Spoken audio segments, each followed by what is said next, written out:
This episode is brought to you by Case File Truth and Deception, based on the hit crime podcast Case File and Goliath. Wealthy businessman Casey Parker has been murdered, and it's up to you to solve the case. Trade evidence with other detectives and get to the bottom of the crime.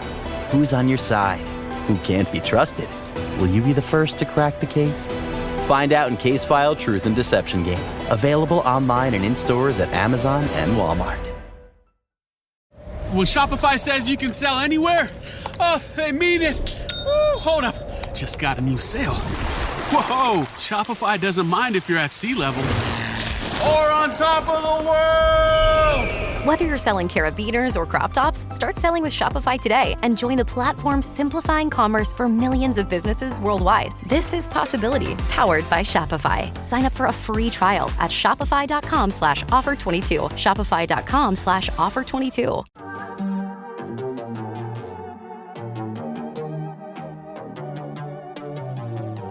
Hey y'all, I'm April. And I'm Caroline.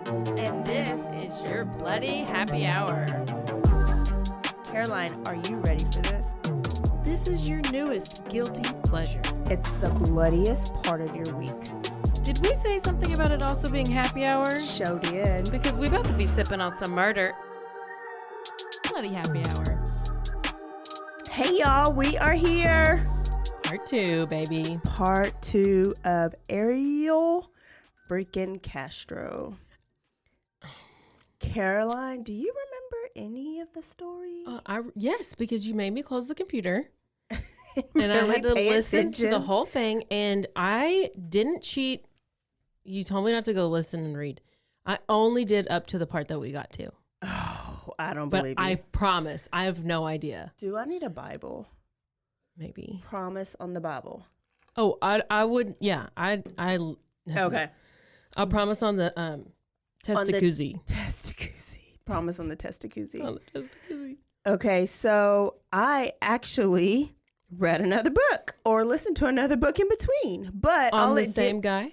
well, what it was is, so we've talked about Michelle and we've talked about Amanda, and then when we left off, they had just kidnapped Gina.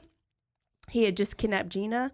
Well, Michelle wrote her own book, and that's what I read at first, because she's the one that had the hardest life. She's the one that had all the drama in the beginning. Well, Gina and Amanda wrote a book together about their story.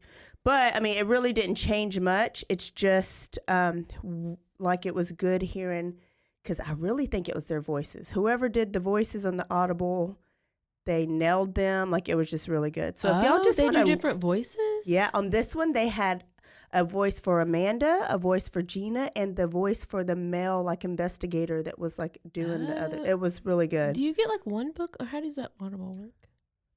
It's a credit is worth one book. So I have, like, 10 credits built up. Oh. So I'd listen to the Michelle Knight one, and then I was like, oh, well, I need to hear Amanda and Gina's side. So then I listened to that, and it's just good. It's like you do your podcast. You just listen when you're... Yeah. But that's it, because Audible has not given us any money to be telling all their business like that. Auto horrible. Horrible. No, it's great. No, it's great. It's really great when you just don't have time to sit down and read.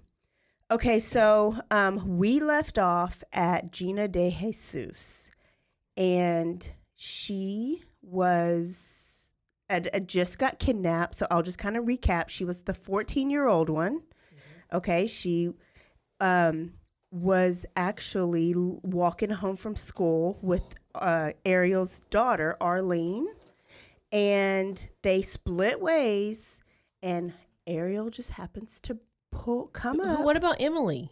That's another sister. Emily. Oh, okay. So Michelle knew Emily, and Amanda knew Emily and the brother. Well, Gina knows Arlene. I should have wrote another this down daughter. so I could have pictures of these stick of figures. all the people. Yeah. Well, we are going to finish this really strong, and it has some good endings. So it's going to get a little depressing, but then it has a good ending. So Gina's now with Ariel. He tricked her into let's go looking for Arlene, right? Because she had just left Arlene, and he pulled up and he was like, hey, have you seen Arlene? Let's go find her. So anyways, she gets stuck in his trap.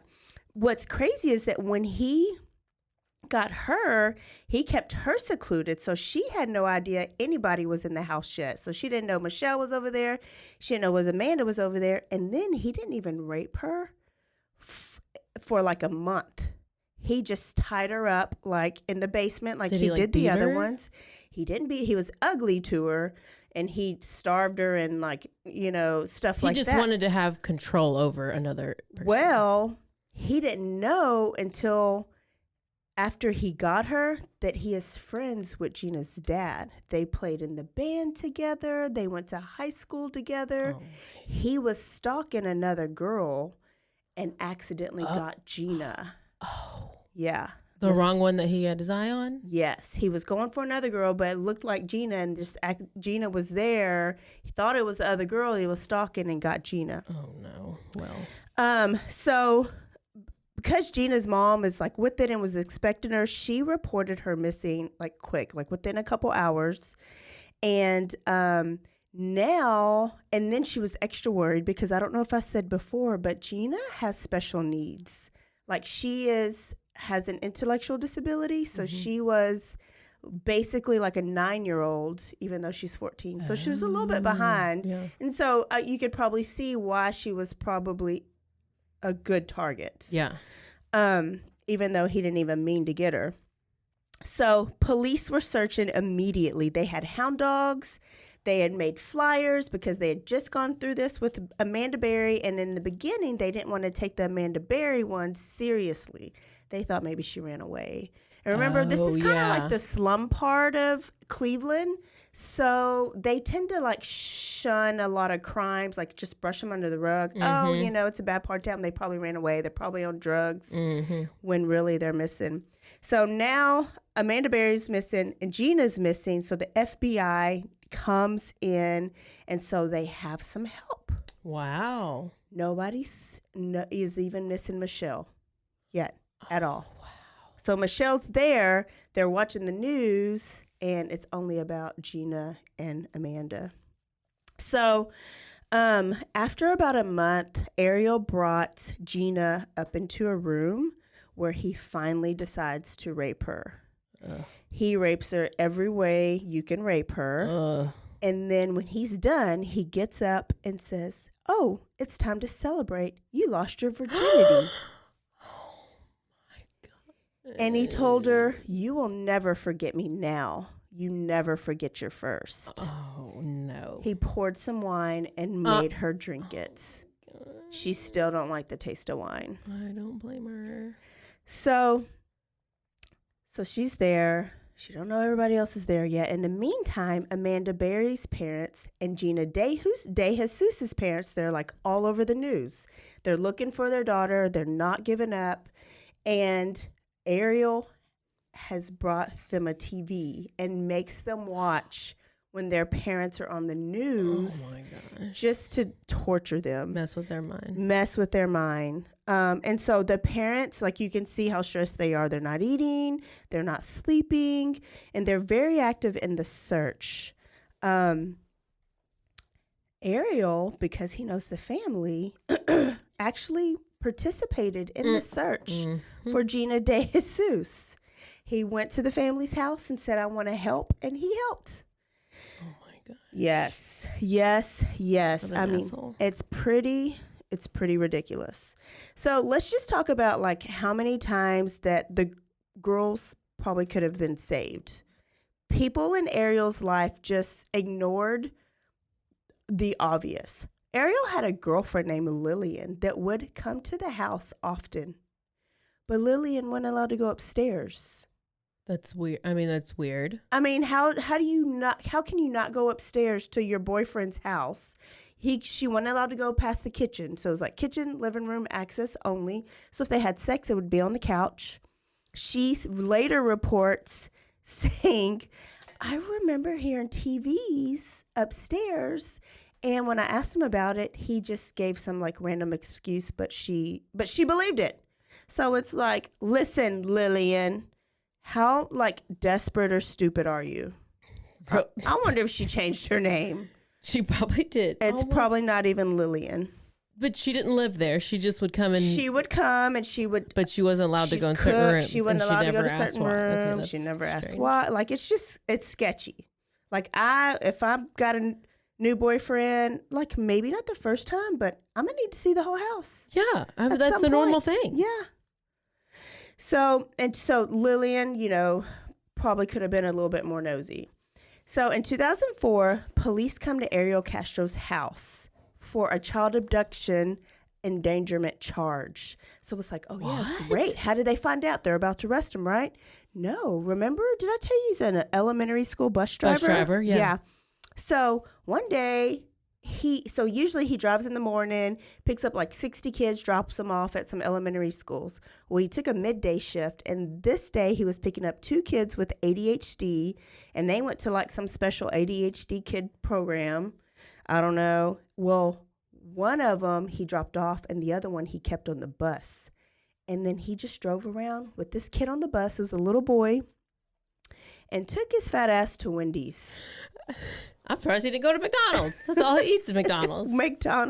McDonald's. Well, now it's Wendy's. He's probably had McDonald's for 4 for $4. breakfast. Got him a 4 for $4 or junior bacon or something. Smooth. What's Frosty. He wants to dip his French fries in the Got Frosty. him a Frosty. Well, and just left the kid on the bus. It's freezing, like in the middle of winter in Cleveland. Cussed at the kid. Like he didn't do, this was all inappropriate, but not anything sexually. But then I wonder if it was a girl, would he have? Oh, it was a little boy? It was a little 4-year-old boy or 5-year-old boy. So then he stuffs his face, comes back on the bus, drives around town, goes to a park, reads the paper. Kid's still on the bus, like crying, scared to death under the seat. Then he drops the kid back off at home 2 hours or at school 2 hours late. And so the mom reports him. Oh. So police gets called. Well, that's why they went to the house, and he didn't answer the door. So the police are just like, done, case closed. Like, let's not worry about it. Oh my gosh. And Cleveland ISD doesn't fire him, doesn't press any charges. They suspend him for 60 days. And so he goes right back to driving buses, same route. That kid probably still has to see him. Oh my gosh. So now it's a little bit after Gina has been there, and her birthday, there was a tip called into the FBI. Oh. Yes. And so this tip told the FBI, go look at a Mexican male or Hispanic male named Fernando Colon. Oh. So it's like, where did they get this name from? Well, Fernando happens to be married to Ariel Castro's ex-wife. So ex-wife finally got away from Castro because he'd beat her ass all the time. Uh-huh. That will come out here in a minute. And so she's now with Fernando. So I guess, so who do you think called that tip in? He did. Probably him. But police take it serious. So they go pick up Fernando and they give him a polygraph and they do all these things. Well, they figure out he's not it. Oh my gosh. On the way home from FBI's dropping off Fernando because they're like, he didn't do it. Yeah. Fernando says, I need y'all need to investigate Ariel Castro. He knows he has ties to all these kids, like all these families. He knows Gina DeJesus's family. And he used to beat his wife to the point and lock her up in the house so that she couldn't leave for days at a time, rape her, to the point, like beat her so bad that she had a traumatic brain injury and had to get surgery. And then when she left him, he would kidnap his own kids from her and keep them at his house for a couple days just to keep them away from the mama. Oh my God. And so the FBI never went and investigated Ariel.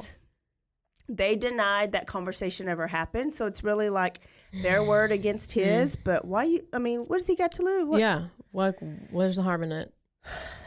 So they're there for a little bit. And now he's beginning to call Amanda Berry like his wife. That's his favorite. he thinks she's the prettiest one, so he keeps her separate from everybody. She was favored.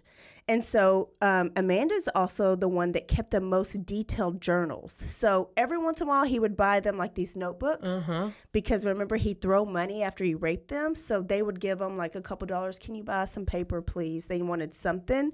Well, Amanda wrote daily detailed journals on these journals, on paper napkins, on brown paper bag, like anything she can get her hands on, because she didn't want to forget. She knew she was getting out of there. She just didn't know when. At the top of each entry had the dates, because remember they had the TV, so now they know like what each day is. She would write 3X or 2X or 4X. That's how many times she was raped in that day. But what's crazy is she might have been getting raped 3 times, but so was Gina. And so was Michelle, like all in the same day, like the libido this guy has. He obviously is on a lot of Viagra. I mean, he's a 100% sadist. So later on, he ends up saying that, so when he would rape them, he would give them basically like a script of what they had to say, how much they liked it, how big his little short Biiny weenie Vienna sausage penis is not. Tiramisu sausage. Tiramisu. He was like tiramisu. And then later on, he convinced himself that it was consensual. They used to tell me how much they liked it. This is so similar to my case. Your case. Next week. Get ready. They're just all crazy. So 2005, a sketch was released of a man lurking around Gina DeJesus' school. Okay. Who's the sketch of? So you pull up the sketch, and guess what? It's Ariel Castro. Remember, we talked about sketches on the last episode. Yeah. Well, did it look obviously like him? It looked like him. According to everybody else, but the people in his life and the people who worked at the school that he was employed at obviously didn't recognize it. So maybe it did, maybe it didn't. Yeah. Maybe there's 1,000 short, fat Puerto Ricans that live in Cleveland, like that look just like him. But he later confesses and says he was lurking around the school, stalking that other girl, but not stalking Gina. Oh my! And so. This is what I think is crazy is like ex-wife. Did you not recognize the sketch? DeJesus family, you know Ariel. So here's this picture of this man that looks like Ariel. Like, I don't know. Did it not? I don't understand. But I'm not in the situation. Well, I mean, maybe the ex-wife was like, we've already tried and they're not listening to us. Yeah, they very well could be like, well, we tried. They don't believe us. So it gets a little bit more twisted. Amanda's family, the second girl, they have a vigil because it's like one of the dates. It's a date. She was kidnapped the day before her birthday. So the vigil was like birthday plus the day she was being kidnapped. Oh, wow. And it was all on the news. And he turns on the TV and makes them watch it. And then he brings up a cake and lights the cake and basically is like, happy kidnap-iversary. Oh, no. Happy abductive, like what do you call that? Abductiversary? What is the difference in kidnap and abduction? Is it like, I don't know. Okay, I'm gonna have to look that up because I don't know either. Is kidnap like with an age? I don't know. I'm gonna find out. Who knows? Y'all should email us and tell us. Like the listener emailed us and told us exactly what Ginkgo biloba. It's like Rocky Balboa. Ginkgo biloba. And she told us, what is it for again? Improves blood flow to the brain and may help ease a number of circulation problems. Yes. And I do have circulation problems. Because you bruise. Well, I guess I bruise too, but your hands are purple all the time. Yeah. And I have circulation problems. So obviously I need it. Bye. Your nails look real good, by the way. Oh, thanks. I got them done so I could go to Orlando and sit in the hotels. Oh, by the way, we need to tell Caroline. Can y'all send her an email and tell her she's a failure at life and at being a true crime podcaster because she did not go to Casey Anthony's I didn't have a way in time. I didn't have a way. Uber. That's It's Uber. It's When am I Lyft. supposed to go at like when? At like 10? I don't sleep. She goes to sleep so early. And she didn't find Brian laundry when she was in Florida. Listen, So I'm all over two him. big red X's. I'm all over him and his stupid story and his stupid parents. Everybody's stupid. Okay, so here's this vigil. He brings them a cake, makes them celebrate her kidnap-iversary, and then every year after that, they would all get cake on the day that they went missing. Oh my gosh. He would make them celebrate how long they've been a quote-unquote family. He thinks it's like their family. Like in his head, he is good to them.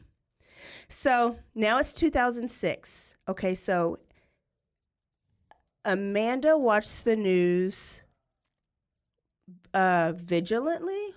What's the word? Vigilantly? Like all the time, constantly? All the time, constantly. Because that's how it comforted her to see her sister. It's how she found out her sister had a kid. Wow. It's any glimpse she can get of her mom. That's how she also found out that her mom died of a heart condition. And her friends, the mom's friends and family said she died of a broken heart because she never got over losing her daughter. Do you know how many years after it was that she was missing by the time she died? I think this is 3 years because I think she was abducted in 2003 and this is 2006. Yeah. But what was crazy is that she had so much hope. Then she went on the Montel Williams show. Oh my gosh. And psychic Sylvia Brown. Do you remember her? No. Okay. But you said psychic. Sylvia Brown, Mike does. Like she would be all over the news. Like people thought she was legit. Well, she went on the Montel Williams show and basically told Amanda Berry's mom that she's in water. You will not see her until you're in heaven. So after that, her faith in her daughter being alive was done. And so she went downhill. And so she ended up getting sick and she ended up dying. Way to go, So psychic. imagine finding out your mom dies on the news. You can do nothing about it. Then he comes in here and there and rapes her multiple times. Ariel Castro. Listen, any of y'all Castros out there, I can't talk to you for at least a week. Listen. I'm real mad. I saw a little short, fat Mexican guy. I'm half Mexican, I can say this. When I was at the stoplight, and he was taking out moving his trash to the curb. And I was like, look at fucking Ariel Castro. Listen, pissing me I off. went to prom with Justin Castro and he's not a murderer. Oh, okay. You love him. Yeah, we're in love. He's married and has kids, so we're not. Oh, okay. Just joking. You go get Justin beat up. I don't. What if he's... Oh, never mind. Let me not get off. Okay. So... After being raped and after finding out her mom is gone, she's at an all-time low, and then she is sick with morning sickness for 2 weeks straight. She's pregnant. No. She's pregnant, and so she's scared to death because in her mind she's like, okay, my mom died. Maybe this is her way of having life. Maybe this is her gift to me. Yeah. And she's scared that Ariel Castro is going to make her abort the baby. Oh, wait. What story? Michelle. That was Michelle. Oh my gosh. I got all these so many stories. I confused. know. I was like, which story is the one where he made him sit on the toilet? So he would make Michelle. And then got mad at her and would beat her. Every time. Oh my gosh. And so she was scared that would happen. But when he found out, he was happy. Because that's his favorite one. That's his favorite one. So now they can really be a family. But let me tell you about the filth that they had to And the leave. girlfriend is still coming? Leslie or whatever her name is? After a couple years, Leilani? Lillian? He breaks up with Lillian through a letter with stamps. Oh, that's... a letter with He's stamps. still one of my Not a stamps. label, stamp. Stamps.com. And he wrote her a letter and was just like, he says he couldn't juggle it all. He couldn't juggle Oh, I'm so three sorry women. for Like, you. how much semen do you have? How many You're raping times, them how multiple much sex times a can day. you have? You're raping them multiple times a day, and they're getting pregnant, and then you got a girlfriend, and he would go out a lot and bring women home to this filthy, disgusting house, have like random sex with them, and then like hookers or something, or sex, probably. Yeah, and it had to be hookers. I don't know. He'd who probably would pay him at McDonald's. Paying him and make. I mean, he ribs. had to go get all this food for all these, unless he just gave him a French fry or something. Well, it'll come out later on that people are like, why would he have all this food? Like, he would go to his mom's house and eat, but he'd take home all the leftovers, and they're like, it's just you. I mean, you're fat and greasy and gross, but he's like you. Lawrence Singleton, just fat, greasy, and sweaty and nasty. The big old nose. Gross. He don't deserve the name Ariel. No. Okay, so the filth that they're you want to be a mermaid. Because I want to be a mermaid, and that would be my mermaid name. I know, it's obviously. What other mermaid name would you choose? So they couldn't go to the bathroom, right? So he'd put a bucket in their room, and they have to pee and poop, and if they were on their rag, everything went in this bucket, but he had to dump it, but he wouldn't, so it would overflow a lot of the time because he was just too lazy to take it and dump it wherever you would dump it. I don't know. I can't. So there was nothing on their mattress, no sheets, so they would sleep on this mattress, but he wouldn't let them take consistent showers. He would rape them. He would beat them. And he'd only, you'd have to have one roll of toilet paper and have to last for months. He was just that cheap. So they got bed sores. They were filthy. There were bed bugs. The place was, and then he would make them, the place was filthy. When he fed them here and there until the baby came and he fed them more, but he gave them old McDonald's. Not went to McDonald's and brought it up, but it was stale French fries. Yes, that you stale, drop at the bottom cold, of your car, see under your car seat. Rotten food, old beans smell bad anyways. They taste good, but they smell bad, rotten beans. Sometimes the food would be moldy and spoiled, and he would just make them eat it. It's just a nightmare. Do I need to say it 4 times? You know who else had bed bugs? Who? Dirty Chad. At but your it house? was a lie. Shock. What? He lied about it. He said he was sent home from work because he caught bed bugs from a patient, because this is when he was working at a healthcare place. Oh, I remember. He stole money from there. Yeah. Yeah. Yep. So he lied about it. I asked his coworker, and because she was coming to camp, and I messaged her, and I was like, how did they know you got big bugs? I was like, is there bed bugs going around? And she was like, what? No. Oh, and I said something to him, and he was like, well, I don't even know what he said, but he still stayed at home. What the hell?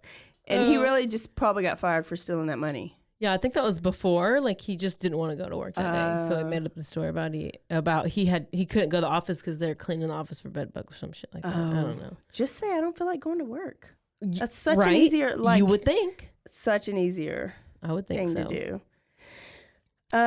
Okay, so there was a point in time where his kids would come over all the time, but they weren't, Lillian, weren't allowed to go upstairs, past the kitchen, upstairs. Oh my gosh. And they used to live there.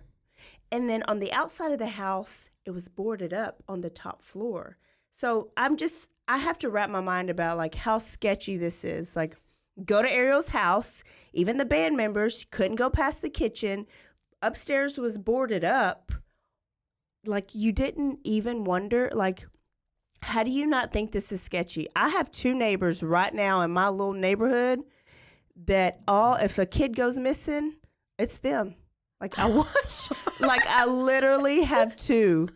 And I tell Suki all the time, I was like, I think they both have little boys. Listen, somewhere trapped in there. It's the I people just need you a least reason to call. But not with this guy. No. This guy's dirty and gross. But it's a bad neighborhood, and people's houses are boarded up all the time. It's just, windows. So, what was I saying? I know the difference between kidnapping and abduction now. Oh, what is it? Well, just keep going. I'll tell you later. Okay. So kids would come over And the grandson was young, and he wanted to go upstairs. And he was adamant. So Ariel goes up to the girls, and he says, hey, my grandson's about to come in. And hide the chains. I don't want to scare him. And you better not say shit. Like, basically, don't yell, because the other kids are down, like the parents are downstairs. So the little boy goes up, Ariel opens the door for him, and he sees Michelle and Gina. And like he doesn't even see the chains, and he screams like bloody murder, like cries for his mom, runs downstairs. That was their chance. They say later on, like, if I would have screamed, they might have came up there and saw him. It could have ended then. Well, they didn't, because they were like, And are they in on it? Are they in on it? Wow, or that's is this going to add true. more people that are just going to come up here and rape me? And plus, he had them so scared because they tried and tried. So, but what's crazy is this little boy goes back home and says, calling him up, and they said, what is this? So-and-so says you have girls up there.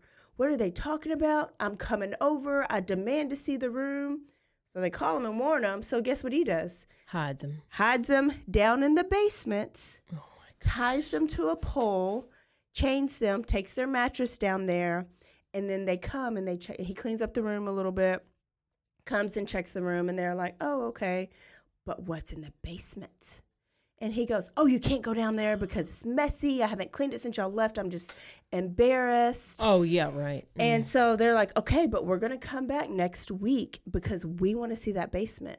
So he keeps them in that basement for 3 weeks in the middle of the summer, and it's hot as hell. Oh, no. And then when they said they're coming back, he puts them in a van in the garage in the middle of the summer, cracks the windows, plugs up a fan, and chains them to the seats. So they're still trapped. He puts some snacks in there. He puts their pee bucket in there. But they're inside of a garage, inside of a van. Is this the first time that all three of them were together? Yes, down in the basement. And they've all hated like Gina and Michelle were friends, but they hated Amanda because he would put he would play mind games with them. So it was like three women are hard to get along anyways. But then in this situation, like there's a lot of jealousy. Like, does she get her food first because she's the favorite? Or like it just gets really weird. And they said when you have nothing, everything matters. Like everything matters. And so they were at each other's throat for a while. So during this time that Amanda Berry was pregnant, Michelle got pregnant again, and he force-fed her soda. Michelle got pregnant for the fourth time. He force-fed her soda, kicked her and punched her until she gave birth to the baby on the bed, and she watched life leave the baby's body. And then she kind of was mad at Amanda because she got to be pregnant, and he was like feeding her more food because she was pregnant. So that was kind of like always an issue, like in the house. Oh my goodness. So on Christmas Day, Amanda Berry went into labor. Michelle, the one who's had 5 miscarriages by now, is the one that was forced by gun to deliver the baby. And if in a swimming pool in the top How floor. can you be forced to have the baby? No, a forced to deliver the baby. I'm sorry. I know, but to be the nurse lady? Yes. So he unhooked Michelle to come in the room with Amanda and held a gun to her head to deliver Amanda's baby, and said that she will die if something happens to the baby. So then the baby's born, and it's not breathing, and it's blue. And Michelle, remember, dropped out of school. I'm 14 years old. She was with it enough, and like it's probably like fight or flight. She performed CPR on the baby, and the baby lived. And they named that baby Jocelyn. And Ariel loved this baby. And from then on, he was semi-nicer than he was before. So they ate more consistently. And it wasn't moldy? And it wasn't old. It was still like shitty what do you think a McDonald's does to them right now? Like when you had to eat McDonald's every day. I don't know. It's like that documentary of McDonald's. I didn't even give it time. I'm not even going to watch it. It's really old. Oh, where the guy ate it every day? For like 30 days. Or I don't know how many days, but a lot of days. He probably had like real bad cholesterol. Yes, yeah. And we'll talk about how sick they were when they finally get rescued. Oh my God. I mean, I went 3 days with eating not normal food, and you don't. I mean, listen, I compared a kidney stone the other day. Supersize Me. Mike said it's called Supersize Me. Oh, yeah, that is. It is. Did he write a sign to you? Yeah, he did. Jacob!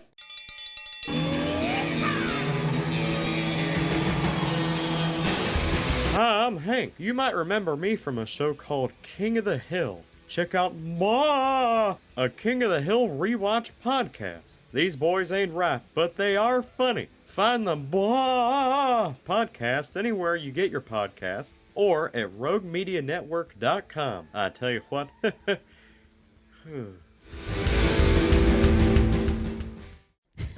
So as Jocelyn's growing, Amanda wants to be the best mom she can be.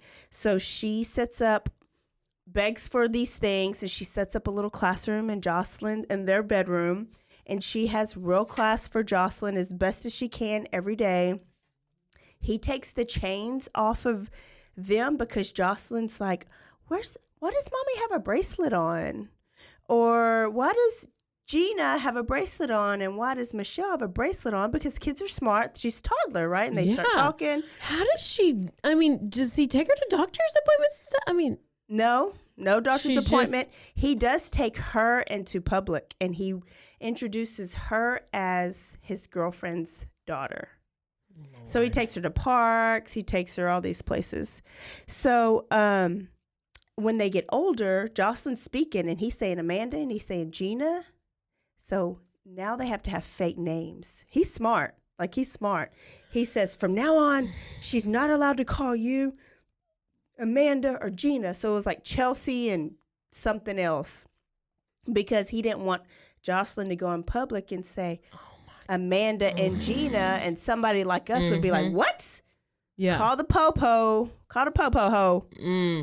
So so now they had new names until it was done.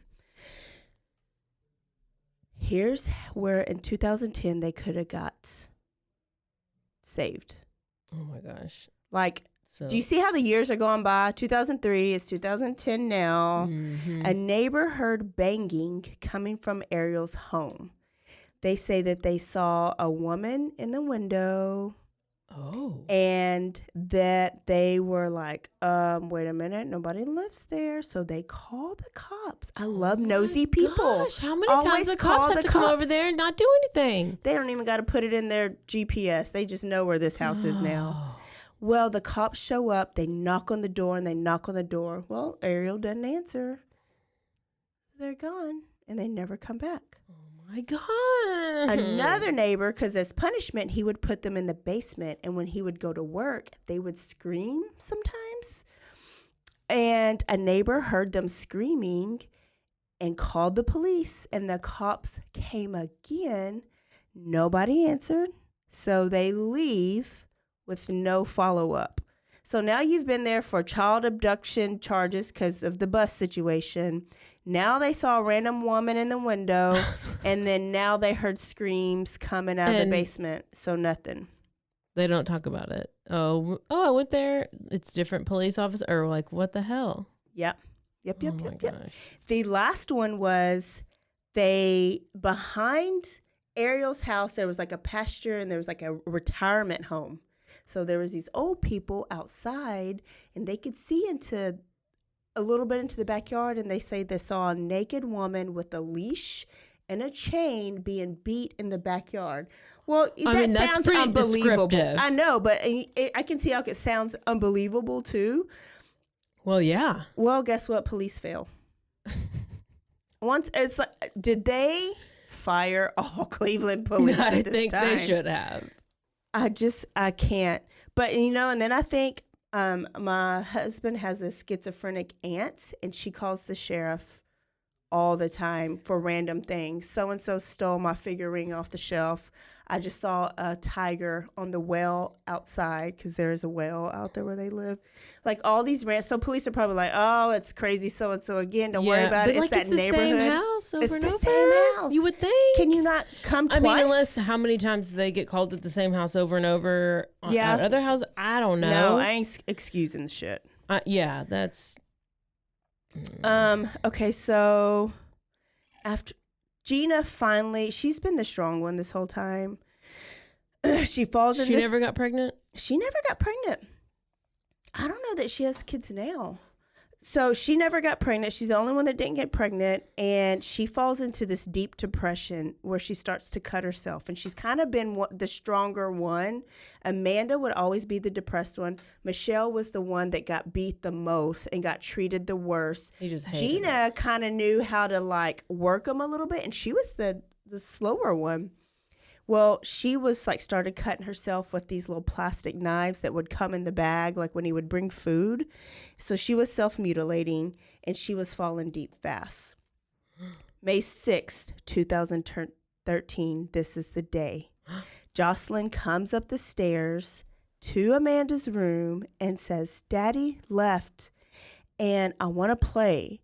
And so Amanda's like, she didn't pay attention because he would use Jocelyn to play games like he was gone just to see if they would escape. Remember, they're not chained anymore because Jocelyn would see the chains. Well, then after a minute, they were just there sitting in those rooms? Yeah, but he would padlock the doors on the outside. So before he came in, he put a lock, and like it was like a master lock. Oh, no. So they were locked in, and then the windows were boarded up. So they were in a little room dungeon. So then she thought, wait a minute, Jocelyn just walked in. Yeah, I was about to say, how did she get in? Because the door wasn't locked. So she waits, and she waits because she's scared because this has happened before.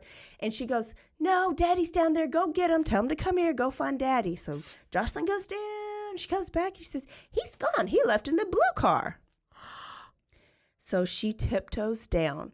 Well, the other girls, they hear this and they're like, is this it? Is this it? Is this it? Do we go? Do we not go? Nope, scared to go, not going. Like they stay. Amanda tiptoes down and she like, can you imagine her heart beating? Because she just knew he was going to come out and beat the shit out of her. Well, nobody's there. She opens up the door and the door is open, but there's the screen door that's like latched, like lock, another padlock. And so she can't move it. She can't move it. She has Jocelyn upstairs just in case he does come out. Jocelyn doesn't see him beating her ass. She pushes on the door and she's screaming. Somebody's outside. A Mexican guy's outside. And he comes to the door and she says, let me out. I'm Amanda Berry.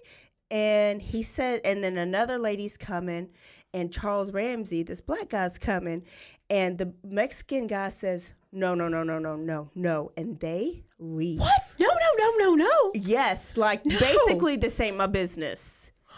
And so that's like they leave. Mary Vincent. But I left her. Yeah, I also don't know that they knew English to know what she was saying.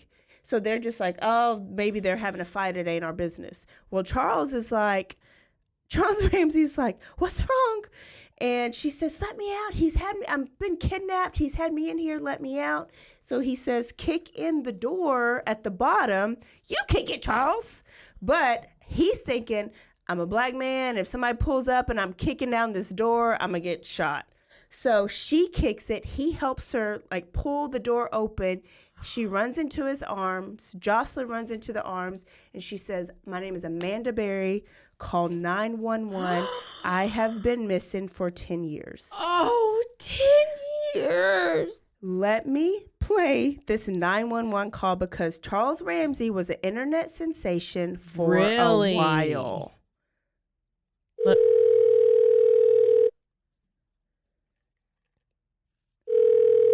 Let me tell you. Cleveland 911, police, ambulance, or fire. Yeah, hey, bro, I'm at 2207 Seymour, West 25th. Hey, check this out. I just came from McDonald's, right? So I'm on my porch eating my little food, right? This broad is trying to break out the fucking house next door to me. So there's a bunch of people on the street right now and shit. So we like, well, what's wrong with you? What's the problem? She like, this motherfucker done kidnapped me and my daughter, and we've been in this bitch. She say her name is Linda Berry or some shit. I don't know who the fuck that is. I just moved over here, bro. Sir, You know what I mean? Sir, you have to calm down and slow down. Is she still in the street? Seymour Avenue. Is she still in the street, or where did she go? Yeah, I'm looking at her. She right now. She calling y'all. She on another phone. Is she black, white, or Hispanic? She white, but the baby look Hispanic. Okay, what is she wearing? White tank top, light blue sweatpants. Like a wife beater. Do you know the address next door that she said she was in? Yeah, 2207. I'm looking at it. Okay, I thought that was your address. So that house. No, I'm smarter than that, bro. I'm telling you where the crime was. Okay, look, sir, we can't talk at the same time. Do you want to leave your name and number? Or your name Charles and number? Ramsey, R-A-M-S-E-Y. What's the phone number? So that's Charles. Meet Charles Ramsey. Where was Charles at? Where was Charles at McDonald's? I wonder how much. Do they have like 18,000 McDonald's like right on the street? Like, what's that? They were all going to this one that was right down the road. I went out to McDonald's and, I came when I was walking, I said, this broad beating on the door. Listen, Charles did so many interviews after this. He got his 15 minutes of fame. Plus, he got a little bit of money because there was a reward out for Amanda Berry. And so if you want to look more into it. What did he say? I don't know what her name is. Linda Berry. Brenda Berry. Anyway, so if you want more with Charles Ramsey, actually there was an interview with him. The cops found him after all of this and they interviewed him. McDonald's gets another free advertisement. Oh, good gosh. I think he says he was eating a Big Mac, but he got famous because he says, you know what? I knew something was wrong when a little white girl ran into a black man's hands. I know something got me wrong. So I'm going to play that for y'all just because you're going to need a laugh at the end of this. So, okay, Charles makes a 911 call. You just heard it. Amanda also calls 911. Another neighbor brings her a phone, and she tells them that there are 2 more girls in the house. One of them is Gina DeJesus, and the other one is Michelle Knight. The cops go up the stairs, and Gina and Michelle are hiding because they still think Ariel's going to come up there and beat their ass. Well, Amanda didn't go in and be like, y'all, we're free. No, she did not want to go back, and she got her daughter. She did not want to go back in the house. She thought at any point Ariel was coming back home. So the police went in. They got her. When Michelle saw the badge, she jumped up in the police's arms, and they were free. So they come out this house. Like, there's so much footage on it, and they tell them who kidnapped them, Ariel Castro. So Gina DeJesus' mama is watching the news, and she's 3 blocks away. She takes off, and she comes, and they show her where the ambulance is. They put an APB out on Ariel Castro. He was driving a blue Mazda Miata. That, remember, Jocelyn was like, Daddy's in the blue car. Yeah. When they find him, he eating damn McDonald's and passed out, sweating. And his brothers are at McDonald's. Charles had just saw him at McDonald's. Came home. In this interview, he was like, I'm on the front porch eating my Big Mac, and I hear some girl screaming. So he had just saw, so they leave and they arrest Ariel Castro and the brothers. Because they're like, this could be a whole family sex ring or something. Like, they just want to be careful. The girls get taken to the hospital. They were sick. They were filthy. They needed, full evaluations. They needed medicine. Mm-hmm. Michelle was the sickest, and she actually gets taken to hospice because she has, this bad stomach bacteria, disease. Oh, my gosh. And she's in and out of the hospital for the first year of her, freedom. I bet. And had she not been caught, around the time she did, she would have died in that house. And he probably would have just buried her in the backyard. And when they get weighed, Michelle weighs 84 pounds. Gina and Amanda are like 101 and 90. Like, oh my gosh. And she had the baby too. And she had the baby and was still that small. Gina reunited with her family. Amanda reunited with her sister and her sister's kids. And Michelle. Michelle was at the hospital alone. Oh. She didn't feel alone because people were sending flowers and like teddy bears and stuff, and she felt more loved that day than she has her whole life. All she wanted is to find see her Joey. son. Oh. So she calls the cops. She's like, listen, I tried to go to the appointment, but I was kidnapped / abducted when we figure out what it means. Abducted. And her brothers see it on the news. And so remember, she had Freddie and Eddie, or I can't even remember. Freddie and Eddie. One of them does come to visit, but she's so sick she can't have visitors. And she's just like, I can't. Like, she just can't deal with them at that time. So Ariel gets arrested. They release the brothers. On July 26, 2013, he pled guilty to 937 crimes. What? Yeah. Cleveland is like, oh, we got to fix this shit. Cops dropped the ball.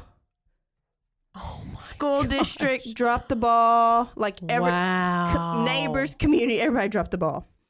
Oh. Assault, rape, and murder, and unlawful termination of pregnancy.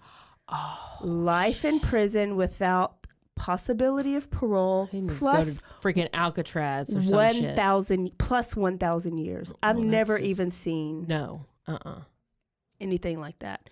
So he had 177 kidnapping charges, which I don't know how you get that. Like, is that 177? Yeah, I don't know what that means. He kidnapped 3 people.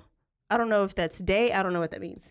139 rape charges, which he raped them way more than that. He got that done in like a month. Numbers? I don't know. 7 gross sexual impositions, because he would make them do the grossest things. 3 felonious assaults, and then 1 possession of criminal tools. So that's probably like the chains or something that he had. That next month, that house was torn down. Good. And Michelle is the only one that attended it, and she released balloons that day. Gina and Amanda. Michelle, so she was able to get out of the hospital? Yeah, she was in and out of the hospital for a year. Yeah. But she wanted to attend that, so she attended that, released some balloons. On September 3rd, 2013, 1 month after his sentencing, what do you think he did? 1 month after his sentencing. He's in jail. He got McDonald's. He did not get McDonald's. He actually killed himself. What? Yes. I knew this was going to piss you off. How? He takes a bed sheet and wraps it around his neck. Where did they hang this stuff from? That it gets usually if you like have something, it slips through. He was on suicide watch. Cops checked on him. How does a bed sheet even hold your whole body? I mean, bed sheets are strong. They rip it. I think that's how Aaron Hernandez did it too. Like, it's just common. That's how they do it. I don't know. They hung it from somewhere in the rafters. Well, the cops were checking on him about every 30 minutes, so he knew like exactly when to do it. Now, mind you, he had been complaining about the food, about how the guards have treated him the whole time, about the unfairness of the prison the whole time that he's been there. Oh my gosh. Was he beat any or like any tortured anything? Nope. When they found him, he burning in hell. His pants were down around his ankles. So then they were like, he's a gross ass. It was probably like some autoerotic asphyxiation, like he was masturbating and choking himself.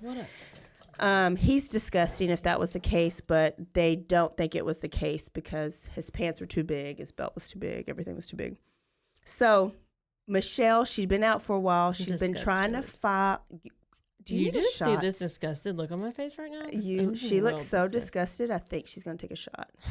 I'm taking a shot. I don't even know what this is. Irish whiskey. Irish taking a shot. As long as it ain't Puerto Rican nothing. I'm just mad at Puerto Rico right now. Not really. I love Puerto Rico. I want to go. Somebody should send me a ticket. Oh, me too. I'll go with you. Let's go. Okay. We'll do some stories there. Okay. But I'm mad at Ariel Castro. Yeah. He's gross. So Michelle, okay, Joey, where's Joey, right? I know everybody wants to know. So that's basically the end of the thing, but I'm going to tie loose ends like I always love to. Yeah, do it. So Michelle tried to find her son, Joey, okay? Yeah. Joey was adopted by a foster family 2 years after she got abducted. So by the time he was 4 years old, but this is an amazing family. And they actually decided not to let Michelle see. They thought it would be, because he would have been 13 years old now, because she'd been there the longest. I think she was there 11 years. Yeah. Gina was there 9. Amanda was there 10. She was there 11. He would have been 13 years old.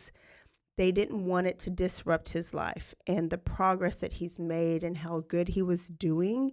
So she still did not get to see Joey. Oh, my. Well, this is like when I had a lump in my throat. Listen to this. I know. And so did she. She's that good of a mom. You know, she was like, I understand. If he's doing good. She says, can I just have a picture? She actually wrote them a letter and thanked them for adopting him and for raising him, and she knows he's going to be great. She says, can I just have a picture? She only had one picture, and Ariel tore that up, and they sent him a picture of like him growing up. So like a toddler picture, and then like an adolescent picture and a teenager picture. Wow. So she keeps those.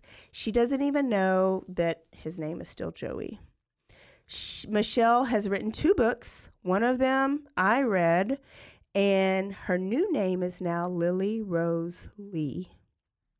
Because, Lily? Like Lillian? No, I don't think she knew about Lillian, though. Like that. But this is off a little bit. Guess who went and visited Ariel in the prison? Lillian. Desperate ass. Lillian, thirsty ass. Get out, Lillian. Get out of here, Lillian. Gosh, Lillian. Okay, so I'm reading this and I'm like, where's Michelle now? And I'm thinking, and surely. Wait, Yeah. Michelle. I'll do it all. Okay. Michelle's Yeah. the first girl. Yeah. Where's Michelle now? Because I'm thinking she's probably like, could you blame her for being a lesbian and not ever wanting like a male to touch her body? And then I would never want a Hispanic male to touch me anymore. Like, this is stupid, but I would think it would just bring back so much trauma. Why is she married to Michael Rodriguez? And it is the love of her life. So you're telling me there is a chance. He is the love of her life. And he didn't even know her story. And she felt like she needed to tell him. So she was like, they dated for a year, and she was like, I think you should read my book. And he goes, no, I want to know you for who you are, not what you went through. Oh, gosh. So he knows, but like things that he told her, like he didn't go research it out. Oh, my gosh. They have a house. I mean, she's got to have issues. She's had a lot of counseling, and I'm sure she does, but her book is called Life After Darkness, and she mentors other kids who have been through this. They got married. You can't even fathom, like, going. The strongest person I've ever read about. A week you're gone for 11 years. What were you doing 11 years ago? What was that? Well, we were the same age. So when I was like getting drunk and in college and then getting married and kids, like, what? She was getting raped and beat. She's 40 right now.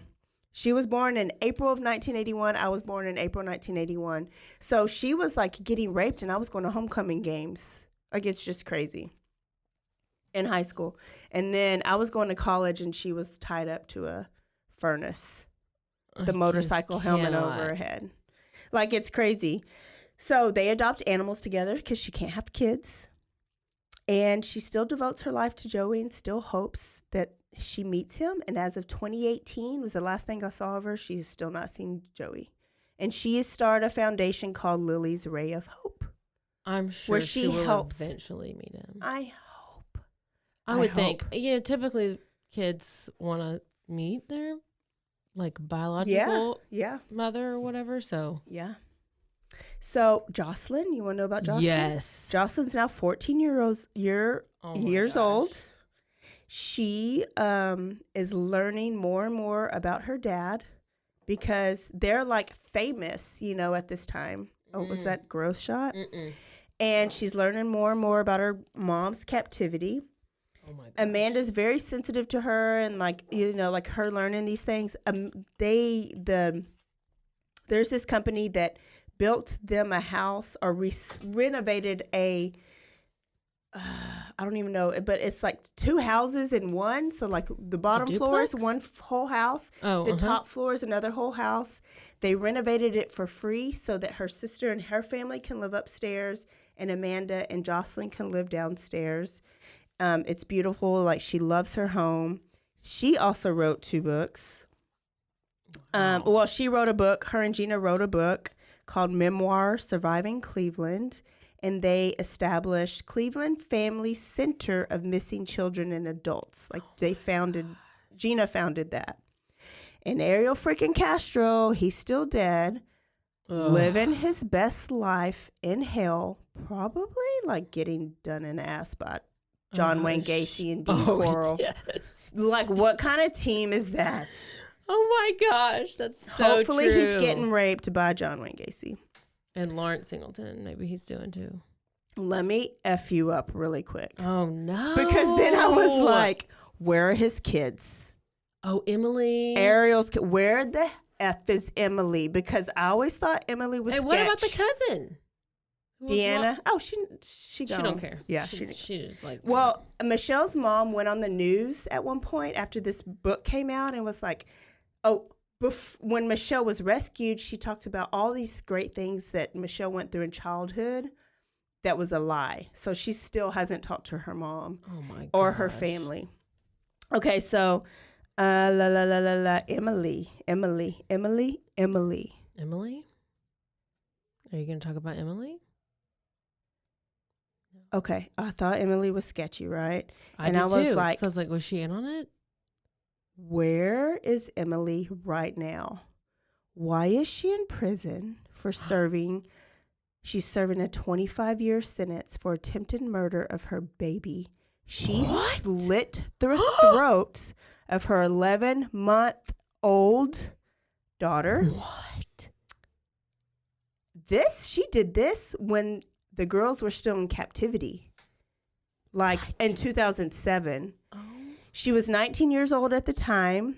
She was upset because her boyfriend, her baby daddy, was leaving her, like was abandoning her and the baby. Ariel claims he did all this because his wife and family left him, so he had to create a new family for herself. So they have some abandonment and control issues. Sure. After she slit her baby's throat, she tried to drown herself in a local creek. I just don't know how you try to drown yourself unless you jump off of a bridge into the water and you can't swim. But how do you drown yourself in a creek? I think it's all bullshit. I don't know. Do you wear like a weighted vest? It's a creek. Can creeks be? I mean, do you just put your head underwater? She just put herself under. Yeah, her head Did underwater. You just put your head underwater? Yeah. She tried to like. Did you use one hand to push it down underwater? That was a bad attempt of suicide. She was not really trying to do suicide. Yeah. So they said she's depressed and whatever. Whatever. But I think that they actually knew something was going on. How do you not know that? How do you know that all your friends went missing? Like they're all tied back to you. And then how do you go to your daddy's house? Your friends went missing. You go to your daddy's house. The windows are boarded up, and you ain't allowed to go upstairs. And then your little nephew comes and says, "There's some girls upstairs." No, so maybe that just drove her crazy. Or did she serve her friends up to her daddy? I don't know. So that's it. Oh, my that is gosh. The story of Ariel Castro and how he abducted Michelle Knight, Amanda Berry, and Gina DeJesus. You don't even have to read the book because I basically read the book. They're pretty. Go and look at them. Yeah. Which one's that? So that's Gina, that's Amanda, and that's Michelle. Oh. So what was crazy is like they were 84 pounds, but like within a couple years, like they had all, like, can you imagine, like, here's all the food I can eat and nobody can tell me what I can and can't eat. Like they ate and they put on some weight. I mean, anybody would, but yeah. They were just like, nobody is going to tell me when and where and how anymore, ever. Oh my gosh. That was so awful, but it was horrible. So necessary? I don't even know. I mean, it was abduction and torture, and I needed to find a story. Oh, that's probably when they ate all the food. Yeah. I would be eating all the food too. Yes. Kidnapping is taking away a person by force, threat, or deceit with the intent to cause them harm. But then the abduction is interference with the family relationship or taking a child from their parent. Oh, so like daddy stealing kid. Oh. And taking them away. Yeah. So what do we need to call this month then? Does it need to be both? Kidnapped, abducted, and tortured? Because we're covering both. This is kidnapped. Yeah, this would be kidnapped, and mine would be kidnapped. But my other one, where the daddy does it, that would probably be abducted. Well, it's an umbrella. It's an umbrella. We'll just see. Yeah. All right, y'all, stay tuned for it's like a 3-minute interview, but you want to hear it, of Charles Ramsey. We're going to put it on right after this. So stay tuned after the credits. Remember you say that when you watch movies? Oh, my gosh. Stay tuned after the credits. Caroline, tell them, or do you want to scoop yourself? Sure. Or do you want to surprise them? The girl in the box. Anybody? The girl in the box. This girl will get some anxiety. Is in a box. If you're claustrophobic, just be warned. Take some anxiety medicine. Or have a beverage. I'll give you a little But tap. Girl in a Box is coming up in a week. Yep. In 1 whole week. Also, don't forget to RRS. Rate, review, and subscribe. Don't forget to stay aware, stay alive, and always be DTF. Bye, y'all. Bye. Hey, Charles, let me talk to you. I'm talking with Charles Ramsey. He's a neighbor. Walk me through again what happened this afternoon. You heard screaming. Heard screaming. I meet my McDonald's. I come outside. I see this girl going nuts, trying to get out of her house. So I go on the porch. Okay. I go on the porch, and she says, "Help me get out. I've been in here a long time." So I figured it's a domestic violence dispute. So I open the door, and we can't get in that way because how the door is, it's so much that a body can't fit through, only your hand.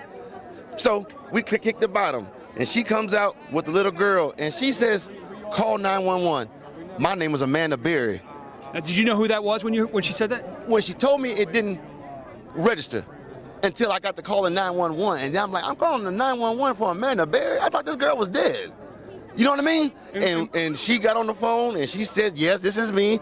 And the detective, Cook, right here, Detective Gregory Cook says, "Charles, do you know who you rescued?" I said. Now, and when did you see Gina? About 5.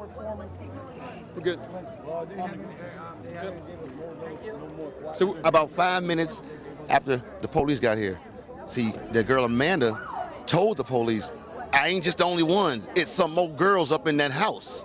So they went up there, 30, 40 deep, and when they came out was just astonishing because I thought they were going to come up with nothing. I figured, whoever she was, and like I say, my neighbor, you got some big testicles to pull this off, bro, because we see this dude every day. Every day. How long have you lived here? I've been here a year. Okay. You see where I'm coming from? Right. I barbecue with this dude. We eat ribs and whatnot and listen to salsa music. You see where I'm coming from? Yeah. And you had no indication that there was anything going on? Bro, not a clue that girl was in that house or anybody else was in there against their will. Because how he is he just comes out to his backyard, plays with the dogs, tinker with his cars and motorcycles, goes back in the house. So he's somebody that you look away because he's not doing nothing but the average stuff. You see what I'm saying? Yeah. There's nothing exciting about him. Well, until the day. What was the reaction on the girls' faces? I can't imagine to see the sunlight, to be around people. I knew something was wrong when a little pretty white girl ran into a black man's arms. Something is wrong here. Dead giveaway. Dead giveaway. Charles, thank you very much. Dead giveaway. Thank you very much for your time. And either she homeless or she got problems. That's the only reason why she run to a black man. Charles, thank you for being there, man. Charles Ramsey, neighbor, heard the screaming, took action, went and did what he needed to do. The rest is unfolding before us here on Seymour. I'm going to send it back to you.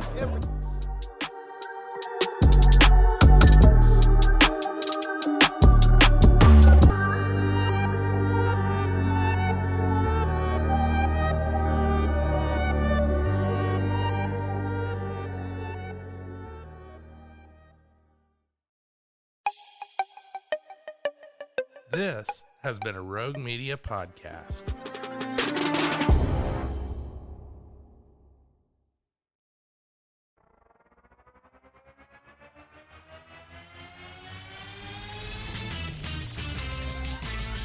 Pros and heroes.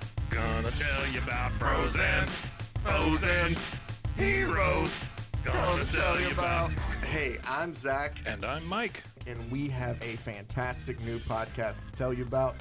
Bros, Foes, and Heroes. It's the two of us looking into the world of comics, breaking down some characters that you may have never heard of, and some that are just absolutely ridiculous. Yeah, so Zach comes up with a character each time, and I go into it just completely blind. I don't know who this person is or what their abilities are or anything, and basically I guess we kind of go over their origin story and just some of the ridiculous stuff that maybe, especially Golden Age stuff. Oh, Golden Age stuff is always the best, and we will make sure to highlight all of the shenanigans and just absolute weirdness of everything. Yeah, that's right. So subscribe today and follow us on Instagram at Bros, Foes, Heroes. And if you don't, I know where you live. Not really, but please subscribe. Pros and Foes and Heroes. Gonna tell you about pros and foes and heroes. Gonna tell you about.